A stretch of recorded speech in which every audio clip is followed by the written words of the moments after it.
इतने बड़े बड़े मिसाइल बना रखे हैं, इतने बड़े बड़े हथियार बना रखे हैं, तैयारा बर्दाश्त बहरी जहाज भी तुम्हारे पास हैं, आप दोजे भी तुम्हारी बड़ी कमाल की हैं। तो बातें बाद में करना, पहले तुम मुझे ये बताओ कि 7 अक्टूबर से लेके आज तक तुमने कितने कंटेनर की ट्रांजैक्शन की है 50 दिन में हैफा पोर्ट से? एक भी नहीं। तुम्हारे में ताकत ही नहीं, तुम्हारे में हिम्मत ही नहीं, तुम सिर्फ घरों में बैठ के बकवास करना जानती हो। तुम मक्कार इंतहा पसंद हिंदू हो। अबे साले। अच्छा। इसी 10 दिन में तुम देखोगे कि इंशाल्लाह इसी हैफा के ऊपर मिसाइल बरसेंगे।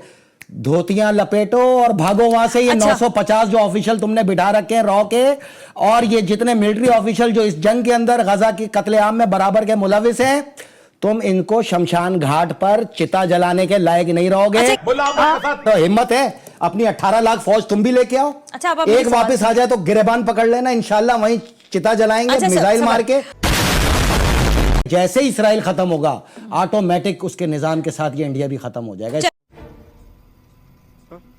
ये तो एक ऐसी बकवास है कि रात को सो के उठे, मुंह धोया और बकवास शुरू कर दी। नमस्कार दोस्तों, जय हिंद। तो दोस्तों, आपने इस लाल टोपी के छोटे भाई की पहले भी 1-2 वीडियोस देख ली होंगी, जिसमें कि इस बंदे ने भारत को 7 दिन का टाइम दिया था कि भाई भारत 7 दिन के अंदर अंदर पाकिस्तान और पाकिस्तान की आवाम से माफ़ी मांगे, वरना मैं भारत की पोल खोल दूंगा, भारत की इकोनॉमी को बर्बाद कर दूंगा और मतलब भारत को बर्बाद कर दूंगा। इसने ये सारे कुछ भारत के खिलाफ में बयान दिए थे। लेकिन भारत आज 4 ट्रिलियन की इकोनॉमी बन चुका है। साथ में जो हमास है वो भी हथियार डाल चुका है इजराइल के सामने। तो अब इसके पास में कुछ बचा नहीं है। तो वही ऊल जलूल बातें इसकी इस वीडियो में देखने वाले हैं। चलते हैं सीधे वीडियो पे। लेकिन उससे पहले अगर आपको ये वीडियो पसंद आए तो लाइक करना, चैनल को भी तक आपने सब्सक्राइब नहीं किया तो प्लीज़ चैनल को सब्सक्राइब जरूर कर लेना। गुज़िश्ता प्रोग्राम में यहाँ पर बैठकर सेनेटर फैसल रजा आब्दी साहब ने गुफ्तगू की अखंड भारत के हवाले से। यहाँ तो इन्होंने बातें की और ज़ाहिर तवातुर से इनकी एक रिसर्च थी जो ये पेश कर रहे थे उस कलील वक्त में, जो हमने की आप तक पहुंचाई भी। लेकिन उस प्रोग्राम के नशर होने के बाद ही मेरे पास बहुत सारे सवालात आए हैं फैसल साहब, और लोगों ने आपकी रिसर्च के हवाले से, मैं ये नहीं कहती कि ज़ाहिर आपका एक अपना तबसरा, आपका तज्जिया, आपकी रियाजत है जिस पर आप सारी चीज़ों पे कमांड रखते हैं, लेकिन बेपर की लोग कह रहे हैं बात हुई है। यानी इंडिया की अखंड भारत से लेकर उनकी मईशत की तबाहाली की जो दास्तान आपने जो बताई थी, वो कह रहे हैं कि ये ना हो सकता है, ये खाम ख्याली की बात है। तो इस पर आप क्या फरमाएंगे? मैंने तो देखें, दुनिया में हर वो बात ताकत रखती है इसके साथ दलील हो। दुरुस्त है। ये तो बेपर के सवालात है, इसमें दलील कहाँ है? ये तो एक ऐसी बकवास है कि रात को सो के उठे, मुंह धोया और बकवास शुरू कर दी, जो इनका ख़ानदानी काम है, जो इनके बाप दादे करते रहे सारी ज़िंदगी। मैं इनको बताऊं कि मियाँ हम वो लोग हैं कि तुम्हारे बाप दादे हमारे बुज़ुर्गों के मुसल्ली हुआ करते थे। हमें गौर से देखो, हमें पहचानो। ये बाकी पाकिस्तानियों को छोड़ो, ख़ास तौर पे हमें पहचानो। हमने कोई भी चीज़ दलील के बगैर नहीं कही है। देखो हाँ। उसका एक ये तो खैर है, चलो एक दलील आज हम देते हैं, तुम में ताकत हो तो इसका जवाब देना। अच्छा, बाकी बातें छोड़ो। ये तो मैंने 3 साल का टाइम दिया है ना। हाँ, 26 नवंबर 2026 का टाइम दिया है ना। ये 26 का भी मैं पूछूंगी, लेकिन ये 26 कल से, आज रात से शुरू हो रही है। यहाँ से काउंटडाउन भी शुरू हो रहा है। अपने स्टॉक पे नजर रखना। सबसे पहले मैं आपको बताऊं कि अडानी ग्रुप ने 10 जनवरी को 2023 को ये पोर्ट हासिल की थी, जिसका नाम है हैफा। ये स्ट्रेटेजिक पोर्ट है। ठीक है। ये बहुत ही एक इंतहाई अहमियत की हामिल पोर्ट है और इनके ताल्लुकात का सबसे बड़ा जंक्शन वही है। इस पूरे कॉरिडोर का, ये जो 1 लाख अरब डॉलर का कॉरिडोर सजा रहे थे ना, इसका जंक्शन, इसका दिल, इसका दिमाग, ये हैफा पोर्ट है। ठीक है ना। अच्छा, कार्गो हैंडलिंग यहाँ से इन्होंने जो प्लान की और जनवरी में शुरू की, वो थी 20 million metric ton. 20 million metric ton, यानी 1 टन के अंदर 1000 किलो होता है, 2 करोड़ टन। अक्टूबर में इसको लेके आए ये 30 मिलियन मैट्रिक टन पे, 3 करोड़ टन के ऊपर लेके आए। इनका प्लान ये था कि इसको 1 साल के अंदर 500 मिलियन मैट्रिक टन पे ले जाना है और इसको अशदूद की पोर्ट के साथ साथ गजा की तरफ बढ़ना है। जो मैंने आपको बताया था कि गजा की जो साहिली बेल्ट है, इसको हासिल करके ये पोर्ट सिटी डिजाइन कर चुके हैं अपने नक्शों में। उसमें 1 अरब टन पे जाना था इन्होंने, 1000 मिलियन मैट्रिक टन के ऊपर। तारीख में इससे बड़ी तिजारत है ही नहीं कहीं पर भी आप देख लें। अच्छा, अशदोद पोर्ट से 45% ट्रेड हुआ करती थी। ये 40 किलोमीटर के फासले पर है गजा से। ये शिफ्ट की इन्होंने हैफा पोर्ट पे। इंडियंस को बैठे बिठाए 25% जो है ट्रेड का एकदम इजाफा मिला। लेकिन सवाल तो मेरा तुमसे ये है, इतने बड़े बड़े मिसाइल बना रखे हैं, इतने बड़े बड़े हथियार बना रखे हैं, तैयारा बर्दाश्त बहरी जहाज भी तुम्हारे पास हैं, आप दोजे भी तुम्हारी बड़ी कमाल की हैं। तो बातें बाद में करना, पहले तुम मुझे ये बताओ कि 7 अक्टूबर से लेके आज तक तुमने कितने कंटेनर की ट्रांजैक्शन की है 50 दिन में हैफा पोर्ट से? एक भी नहीं। तुम्हारे में ताकत ही नहीं, तुम्हारे में हिम्मत ही नहीं। तुम सिर्फ घरों में बैठ के बकवास करना जानती हो। तुम मक्कार इंतहा पसंद हिंदू हो, जिन्हें मेरी सलाह के अंदर सहूनी हिंदू कहा जाता है। मैं बाकी हिंदुओं की बात नहीं कर रहा, इन मखसूस इस माइंडसेट की बात कर रहा हूं, इन कातिलों की। सुने मेरी बात, तुम्हारा नुकसान जो आया अक्टूबर से अक्टूबर के 15 अक्टूबर तक वो था 17 अरब डॉलर का तरसीलात ज़रकी के अंदर जो तुम्हें नुकसान उठाना पड़ा। आज वो पहुंच चुका है 35 अरब डॉलर पर।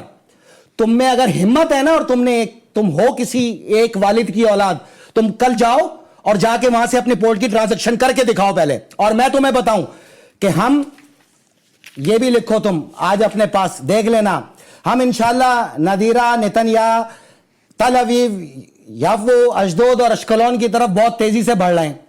तो हैफा फौरन, हैफा से हम सिर्फ 70 किलोमीटर पीछे, यानी कि जो हमले हिजबुल्लाह ने 10 किलोमीटर के मोहित अरसे पे शुरू।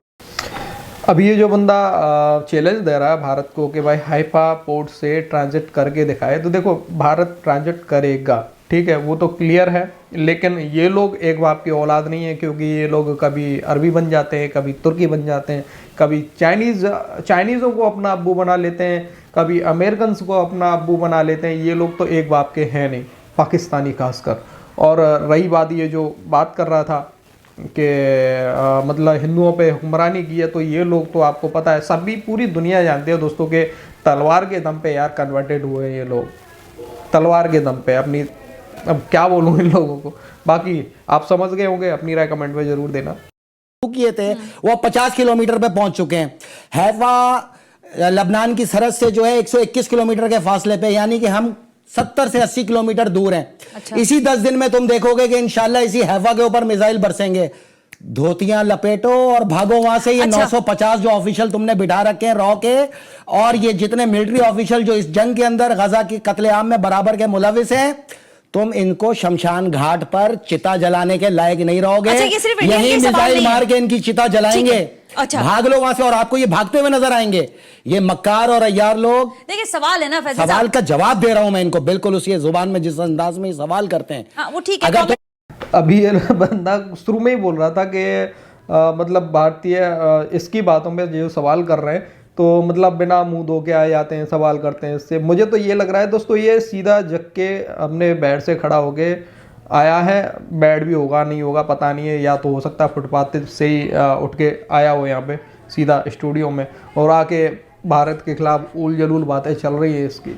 इतने मर के बच्चे हो तो खड़े रहना। अच्छा चलें, ठीक है, हैफा छोड़ के नहीं भागना। अच्छा चलें, अभी दुनिया देखेगी 10 दिन के अंदर तुम हैफा छोड़ के पूरी दुनिया के सामने भागते हुए नजर आओगे, जो तुम्हारी औकात और तुम्हारी असलियत है, जो तुम्हारे बाप दादे करते रहे। अच्छा ठीक है, सवाल बाद में करना, जाओ पहले एक कंटेनर चला के दिखाओ। अच्छा आप इस बात को छोड़ दे, सवाल छोड़ देना। 197 अरब डॉलर की इकोनॉमी थी इसराइल की, 197 अरब डॉलर की इकोनॉमी थी इसराइल की, ठीक है, आज 191 पर। ये मैं आपसे पूछने लगी थी, चौथे नंबर पे था, 34वें नंबर पे मौजूद है। ओके, 7 अरब डॉलर इतनी गिरी है, गिर चुकी है। ठीक है, इजराइल की बात हो रही है, तुम्हारी क्या हैसियत है? ओके, इधर हैफा को बंद होने दो, ठीक है, फिर तुम्हारा जो ये बैंकिंग सर्कल के अंदर क्रेडिट लिमिट को 500% एक्सीड किया है ना, ये बात, ये बबल गम एक ही दिन में बबल गम की बात जो आपने की है ना, अब मेरी बात सुने ना, अब आपको बुरा लग रहा है तो माजरत के साथ, लेकिन लोगों के सवाल है, मैं जवाब दे रहा हूँ। घरों में बैठ के बातें क्या करो, हिम्मत है अपनी 18 लाख फौज तुम भी लेके आओ। अच्छा, एक वापस आ जाए तो गिरेबान पकड़ लेना, इंशाल्लाह वहीं चिता जलाएंगे। अच्छा, मिसाइल मार के अब मेडिटेरियन सी के अंदर गर्क करेंगे। आपने ये कहा कि इंडियन स्टॉक जो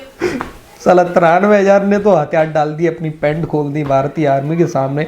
ये बंदा बोल रहा है 18 लाख फौज को लाने की, वो तो कुछ फौजी थे हमारे, उसके सामने 93,000 ने खोल दिया।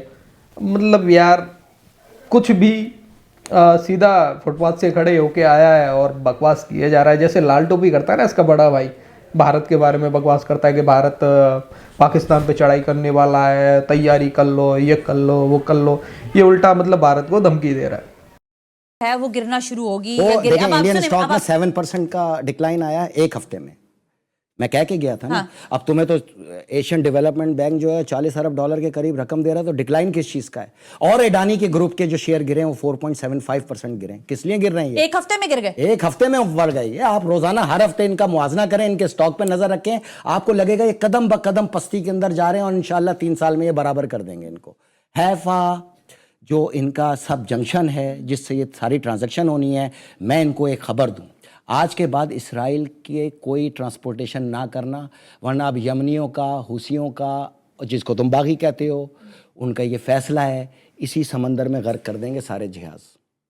करके देखो ट्रांसपोर्टेशन, हिम्मत है ना, तुमसे 1200 नॉटिकल माइल के फासले पे खड़ा है तुम्हारा एक जहाज जिसमें तुम्हारी गाड़ियां लदी हुई हैं, असला भी था। बेसिकली इंडिया, चूंकि ये दोनों पोर्ट हैं, ये बॉम्बे जो नेहरू पोर्ट है और ये हैफा पोर्ट है, ये तमाम असला इंडिया भेजने की इसराइल को तैयारी कर रहा है, जो पहुंच नहीं पाएगा। अच्छा, लेकिन आपने जो अहमदाबाद का तस्करा किया था पूरा, वो जो गुजरात, बिकॉज हम सिंध को कॉल करते हैं तो कराची कहते हैं। जी मुझे अंदाजा है। अहमदाबाद मीन गुजरात। ये जो आपने इसका पूरा एक तबसरा और फिर उसका तज्जिया और उसकी रिसर्च पेश की थी, उस पर लोगों का ये मौकिफ, मैंने जो पढ़ा या लोगों ने जो इनबॉक्स किया, उन्होंने कहा कि ये तो कहीं सरफेस पे है ही नहीं ये चीज, ये क्या हवा में बात कर रहे हैं आप? तमाम पोर्ट है, कांडला, नहीं, वो तो कह रहे हैं उनकी, जिस तरह आप ट्रांजिशन और बाकी सारी चीजें बता रहे थे, वो तो ऐसा कुछ हैंडलर ना, क्योंकि मोदी ने अहमदाबाद को बहुत पावरफुल किया था, तमाम हैंडलिंग तो वहीं से, बाकी गुजरात की तमाम पोर्ट्स ही हैं, नेहरू पोर्ट आपके साथ है। आप नक्शा अगर मैं आपको अभी दे दूं, चलें? नहीं, आप उसको रहने देना, आप मेरी बात का जवाब देते, नक्शे तो देख लूंगी मैं, आप मुझे पहले। ये इनकी एक हफ्ते की मुआशी रिपोर्ट है, इनके स्टॉक्स की, इनके तमाम ये आप लेकर आए? चले, ये तो मैं स्टडी कर लूंगी। ये आप स्टडी करें, बाकी बातें करने से क्या होता है? मैं तो इनको चैलेंज कर रहा हूँ ना, हिम्मत है 50 दिन में एक कंटेनर ना चला,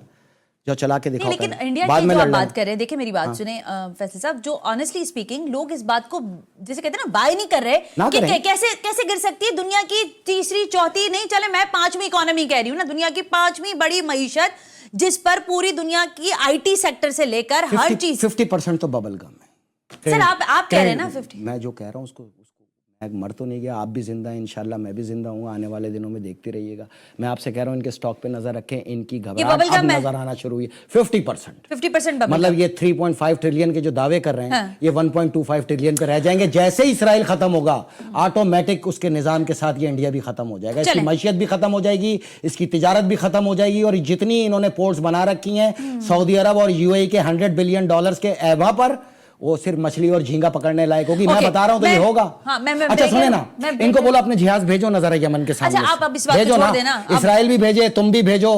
अगर यमन ने ना डबो दिए तो मैं यहां बैठा हूं, हाँ, तुम्हारा जितना जहाज असला लेके जाएगा इसराइल, वो पहुंच नहीं पाएगा। तो दोस्तों आपने ये वीडियो देखा, मतलब कि यार कुछ भी मन में आ रहा है, बके जा रहा है, बिना सिर पैर की बातें कर रहा है। और इस बंदे ने 7 दिन का टाइम दिया था भारत को, भाई पाकिस्तान से माफ़ी मांग लो वरना मैं भारत को बर्बाद कर दूंगा। भाई 7 दिन क्या ज़्यादा ही हो गए, 15-20 दिन हो गए कम से कम उस बात को। अभी तक तो इस बंदे ने कुछ किया नहीं है, फालतू की बकवास किया जा रहा है भारत के खिलाफ। बाकी दोस्तों आपका क्या मानना है, अपनी राय कमेंट में जरूर देना। वीडियो पसंद आई तो लाइक कर देना। फिर मिलते किसी नेक्स्ट वीडियो में, तब तक के लिए जय हिंद, जय भारत।